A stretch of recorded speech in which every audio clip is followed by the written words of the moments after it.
você possa acompanhar nosso culto online, onde você estiver, participar dos louvores da mensagem. Queríamos cantar umas músicas com vocês. Amém?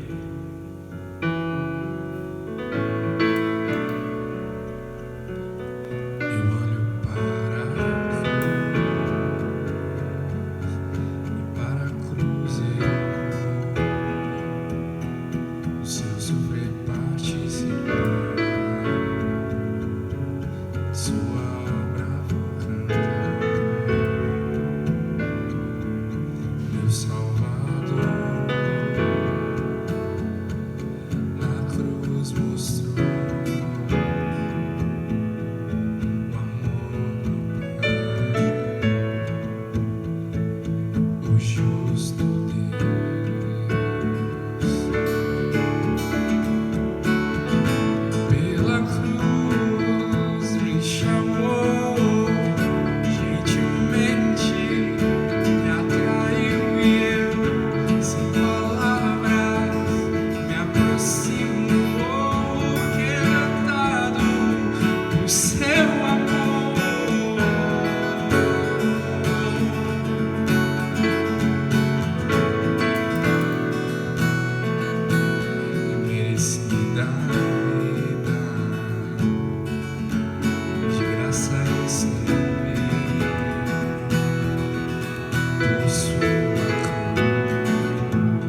Oh, Jesus, eu canto pelo que fez por nós.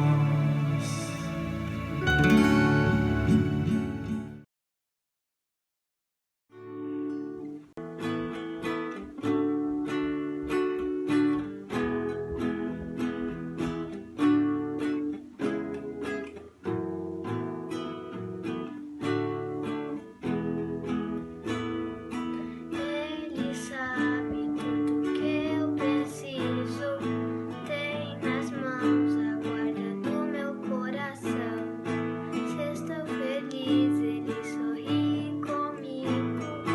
Se estou confuso, ele segura minha mão. O melhor amigo que alguém pode querer. Sem ele eu sei que nada posso fazer.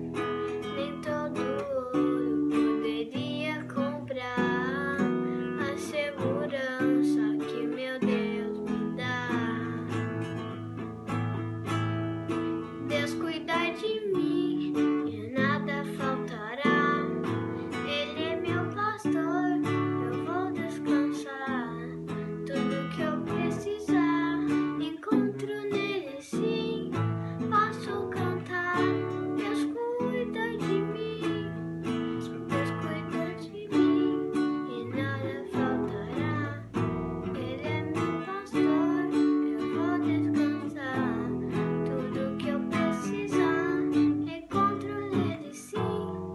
Posso cantar, Deus cuida de mim. Boa noite, irmãos. Boa noite a todos os irmãos da PIB de Cajati. Nós estamos nos reunindo mais uma vez para transmitir este culto, porque a igreja não pode parar, ela tem que continuar a sua caminhada, continuar a sua missão, e é por isso que nós estamos aqui. Quero também agradecer a todos os que estão nos acompanhando aí pelas redes sociais. Obrigado pela sua companhia, que Deus abençoe ricamente a sua vida, não é? Que a graça e a paz do nosso Senhor Jesus Cristo esteja com todos. Eu quero convidar você a abrir a sua Bíblia lá em Atos capítulo 12, do verso 1 ao verso 5, e depois o verso 11 e o verso 12. Eu quero que você acompanhe a leitura desse texto. E por aquele mesmo tempo o rei Herodes estendeu a mão sobre alguns da igreja para os maltratar, e matou à espada Tiago, irmão de João. E vendo que isso agradara aos judeus, continuou mandando prender também a Pedro. E eram os dias dos ázaros. E havendo-o prendido, o encerrou na prisão, entregando-o a 4 quaternos de soldados para que o guardassem, querendo apresentá-lo ao povo depois da Páscoa. Pedro, pois, era guardado na prisão, mas a igreja fazia contínua oração por ele a Deus. E Pedro, tornando a si, disse: agora sei verdadeiramente que o Senhor enviou o seu anjo e me livrou da mão de Herodes e de tudo o que o povo judeu esperava. E considerando ele nisto, foi à casa de Maria, mãe de João, que tinha por sobrenome Marcos, onde muitos estavam reunidos e oravam. Amém. Que Deus abençoe a leitura da sua palavra. O texto desta noite nos apresenta 3 cenários. O primeiro cenário era o cenário geral, porque o texto fala de um tempo de perseguição, uma perseguição que se estendia por toda aquela terra, uma perseguição que causava e estava causando extremo transtorno e dificuldade para a igreja. O segundo cenário é de uma prisão, onde o apóstolo Pedro se encontrava acorrentado entre soldados. A prisão de Pedro e a morte de Tiago eram resultados do primeiro cenário, que era um cenário de perseguição, como eu disse. Naquele momento, o perseguidor da igreja era Herodes, porém, a atitude de Herodes era alimentada pelos inimigos de Jesus Cristo, porque o texto diz que Herodes estava promovendo aquela perseguição para agradar alguns. Esse cenário mostra então que para a igreja não há tempo bom. O mal sempre se levanta, para impedir o avanço da igreja. A diferença é que naquele momento Herodes era a bola da vez para realizar os planos do inimigo de Deus. O terceiro cenário é o de uma casa, a casa de Maria, mãe de João Marcos, onde um grupo de irmãos se reuniam para compartilhar suas dificuldades e para clamar a Deus por socorro. Eu quero convidar você para olhar para esta casa nesse momento, porque quando nós olhamos para a casa de Maria, nós descobrimos o poder da unidade da igreja. Sim, em meio à tribulação, o grande poder está na unidade da igreja. A palavra unidade, ela pode ser definida como o estado de ser um, mas unidade também é definida como uma ação coletiva orientada para o mesmo fim. Unidade é coesão, unidade é união. E é exatamente isso que nós percebemos quando nós olhamos para a casa de Maria. Naquela casa nós encontramos um povo unido, lutando por uma mesma causa. A intenção dos inimigos de Deus com a perseguição da igreja era exatamente causar divisão.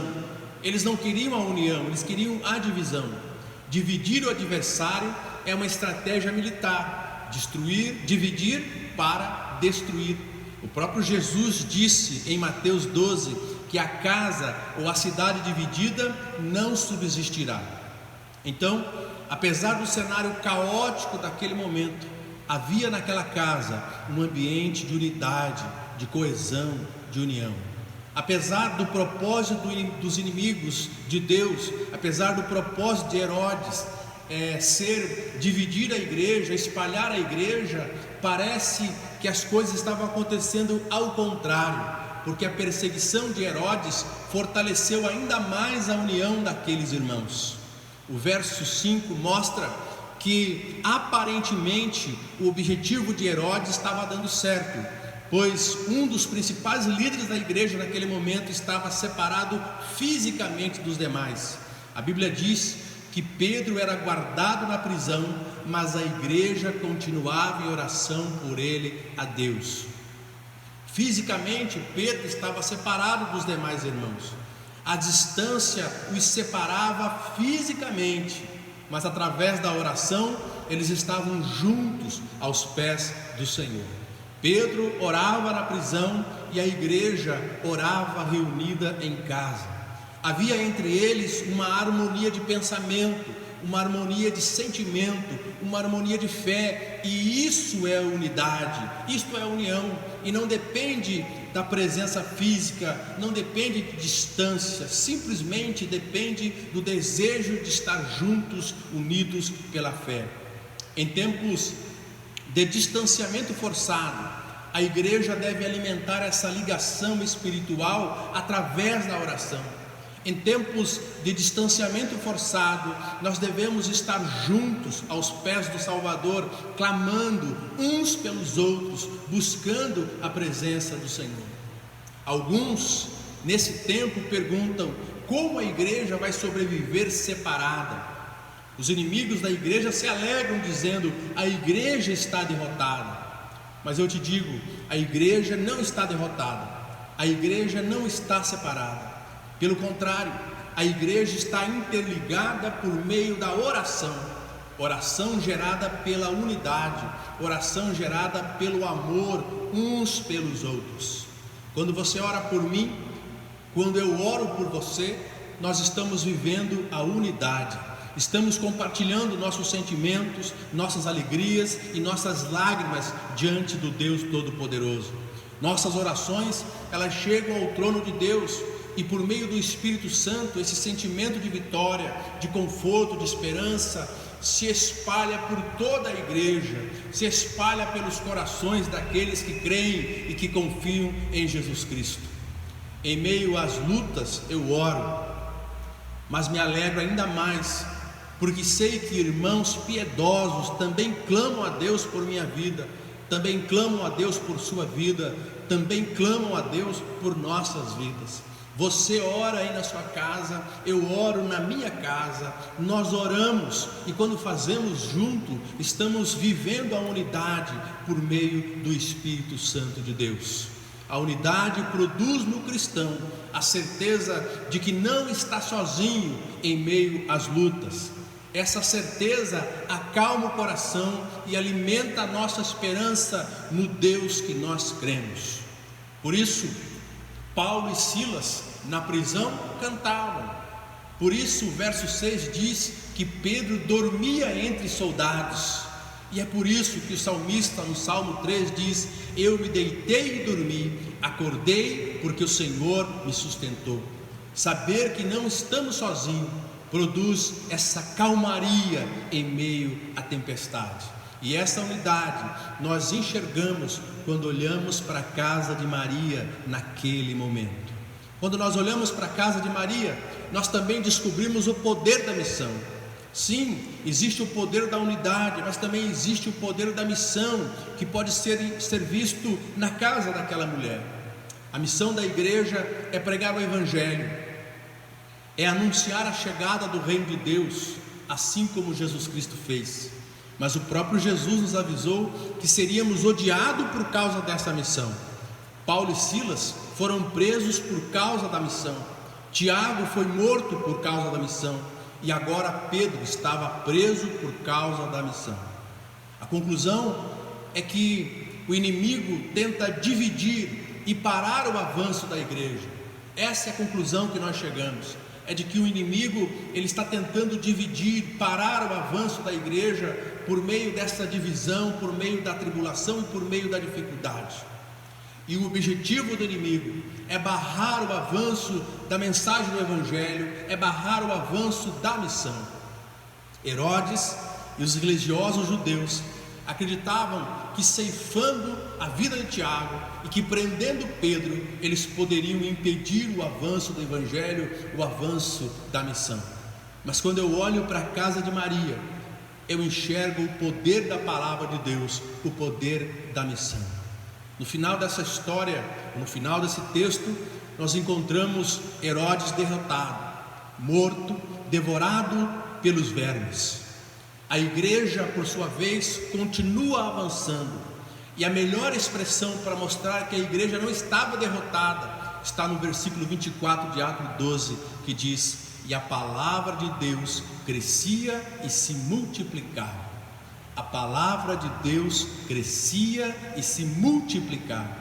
O inimigo naquele momento estava derrotado, devorado pelos vermes, mas a igreja prevalecia, levando a palavra de Deus ao mundo. A igreja prevalecia, cumprindo a sua missão de levar o Evangelho ao mundo.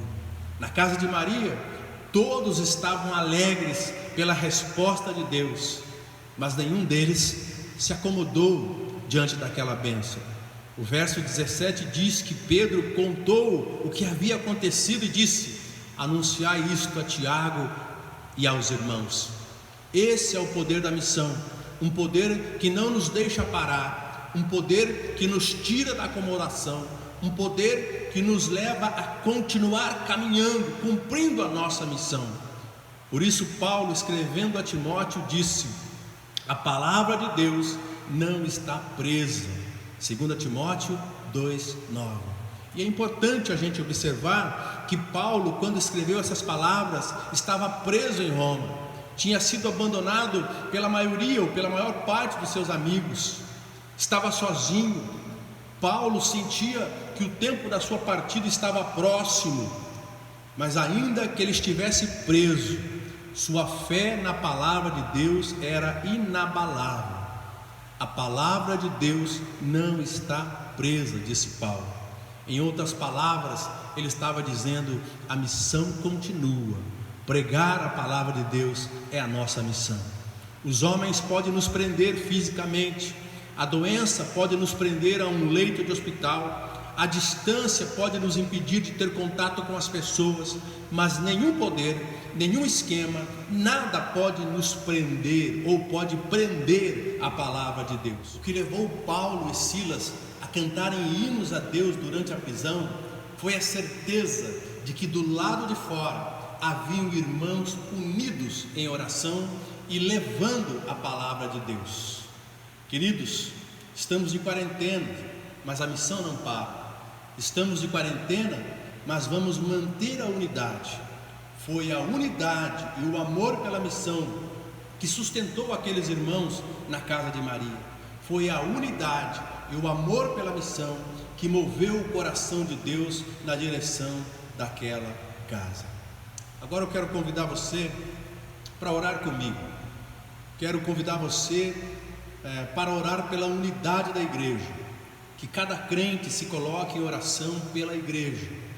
Que nenhum crente seja egoísta, que nenhum crente olhe somente para si, mas que este tempo seja um tempo dos cristãos se unirem em oração, e não apenas se unirem em oração, mas avançarem na pregação da palavra de Deus. Então ore também pelo avanço da missão, que a palavra de Deus avance nesse tempo de tribulação. Você quer orar comigo? Feche os seus olhos aí onde você está e nós vamos orar juntos agora em nome de Jesus.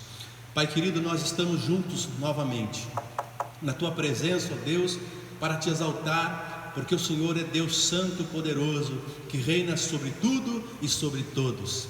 Diante do Senhor, ó Deus, colocamos nossas vidas e diante do Senhor, ó Deus, apresentamos a Sua igreja, apresentamos o Seu povo.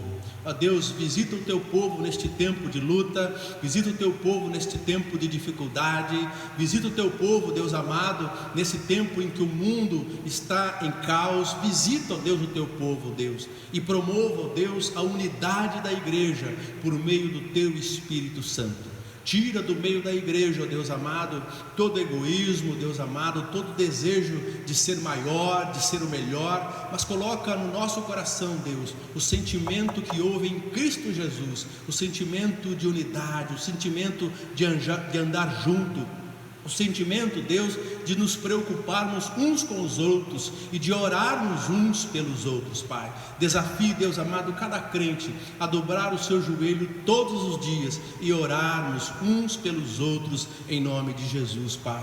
Também, Deus, nós queremos pedir pelo avanço da missão, pelo avanço da palavra de Deus, Pai. Que o Seu ide, Deus amado, que a missão que o Senhor colocou no coração da igreja não pare, mas que a igreja, Deus amado, ainda que nesse tempo de distanciamento, a igreja do Senhor, ó Deus, continue pregando, continue vivendo, continue testemunhando, Pai, porque nós cremos, Deus amado, que este também, Deus amado, é um tempo em que o Espírito Santo do Senhor estará falando ao coração dos incrédulos, estará falando ao coração daqueles que estão desviados, daqueles que estão afastados, trazendo-os para perto do Senhor, ó Pai. Então, Deus, usa a Tua igreja, abençoa o Teu povo. Esta é a oração que nós fazemos em nome de Jesus Cristo. Amém, amém e amém.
Deus te ama tanto e só quer te ajudar. Deixa tudo então, seja feliz também. Deixa tudo então, seja feliz também. Vem ser feliz ao lado de Jesus.